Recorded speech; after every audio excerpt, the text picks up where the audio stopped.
Chapter 9. After such a trying voyage, the candy ship is feeling worn out and needs a pit stop ASAP. Our dear crew of gallivanting space heroes decides to take her back to Transverse Town for a little touch-up. Upon landing in town, Sora and his friends are immediately welcomed back by Lionface, who apparently has nothing better to do with his life besides stand around in the same spot in hopes that the protagonists would eventually come back and make him important again. And today just so happens to be his lucky day. Lionface greets Sora in a voice that he thinks makes him seem dark and mysterious, but in reality just makes him seem like he's trying too hard. Sora tells him to cut the crap and help them fix their ship. Lionface says that he can't help them with their problem, but his brother Sid happens to be a well-renowned spaceship guy. Sora and the gang leave Lionface to his brooding and travel to the accessory shop where the fabled brother supposedly resides. As they enter the store, Sid greets our heroes with a warm howdy. The gang is relieved to find that Sid is much less gloomy than his miserable brother. But after talking to him for about 30 seconds, they immediately change their minds. You see, Sid has always dreamed of being a farmer, but was forced to obtain an astronomical engineering degree instead. So now he makes an effort to insert barnyard vernacular into every sentence he can.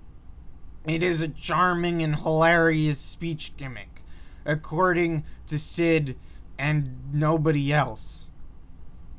After a lengthy conversation about salt licking and hickory steaks, Sora eventually convinces Sid to fix up the ship. In exchange, Sora agrees to deliver a book to Sid's colleague, Merlin the Wizard.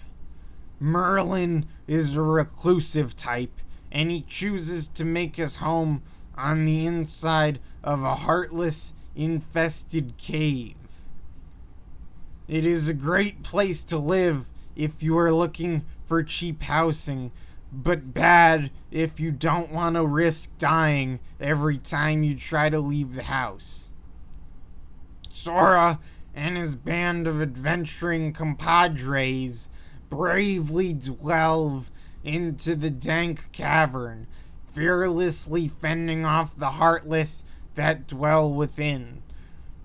They also might have killed a few bats that weren't heartless, but looked very threatening nonetheless. At last, they arrive at the house of Merlin, the magician extraordinaire.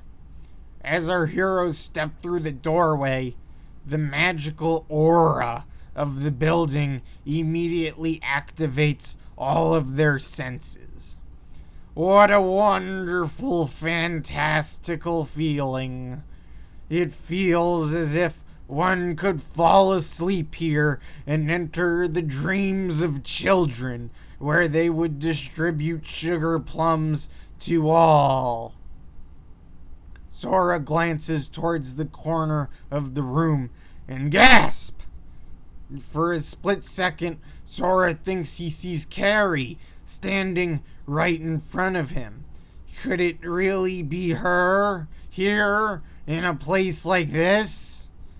But as the enthusiasm fades, Sora realizes that the person he sees is not Carrie at all, but instead Merlin, a man who you might mistake for Carrie if it weren't for the fact that he looks nothing like Carrie.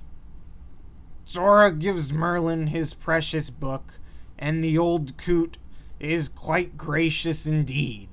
He offers Sora a great reward as thanks for his service.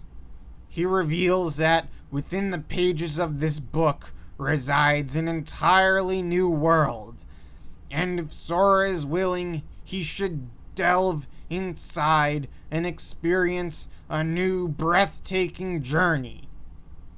Now this sounds like the kind of shit you would tell a first grader in order to trick them into thinking that reading is cool, but in this case, it's actually the truth. Sora decides to accept Merlin's offer, and with a magical leap of faith, dives deeply into the book's creased folds. Sora lands in the middle of a lush green meadow. All around him is nothing but the most beautiful scenery you've ever seen. It is a calm and gentle place, with nary a heartless in sight.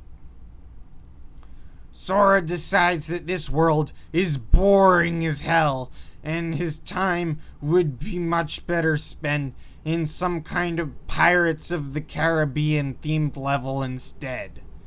He quickly exits the book and tells Merlin to go peddle his sissy baby garbage to someone else. Sora, Donald, and Goofy all decide that they've had enough transverse for one lifetime, and they begin making their way back to their newly repaired ship. But as our heroes pass through the dark streets of town, something remarkable happens. Something truly spectacular indeed. Someone suddenly appears out from the nearby alley. "Long time no see," says the mysterious figure. Now gasp, ladies and gentlemen, as it is revealed that the person is none other than Riku. Sora confirms that this is no optical illusion, and it is indeed the true Riku, here, now, in the flesh. Riku reveals that after being separated from the others, he has been on his own quest, searching far and wide for Sora and Carrie. Clearly he thinks that he is awesome as hell. Sora says that he's been doing the same thing as Riku has, except he also has a rocket ship, a pair of badass sidekicks, and a key-themed weapon of unlimited power. Riku suddenly bursts out that he needs to use the bathroom and quickly runs off without a word. Sora doesn't want Riku to get lost again, but Goofy reminds him that when nature calls, you cannot interfere. Sora decides that while Riku is busy taking a dump, the rest of them should finish looking for Carrie and the king. And so, the three of them return to Sid's house, where the candy ship awaits. In reality, Riku never went to the bathroom. He's hiding in the shadows, wringing his dirty hands in a fit of jealousy as he watches Sora and his companions continue their amazing journey. Riku is green with envy tonight, ladies and gentlemen, and green is the color of darkness. How fitting it is, then, that a woman with a green face should show up on the scene. It is none other than Riku's new friend, the beautiful enchantress, Maleficus. This dark maiden of the night is responsible for unleashing all the darkness unto the world, and she has plans to use the Heartless to conquer the galaxy. When Riku was separated from his island, Maleficent was quick to take the boy under her wing and convince him that having friends is not as cool as having dark superpowers. Riku is easily persuaded, and the two of them decide to take over the universe together. Riku watches as Sora, Donald, and Goofy fly away in their ship, completely unaware of the darkness that awaits them. You better watch out, Sora, because there's a new player on the field.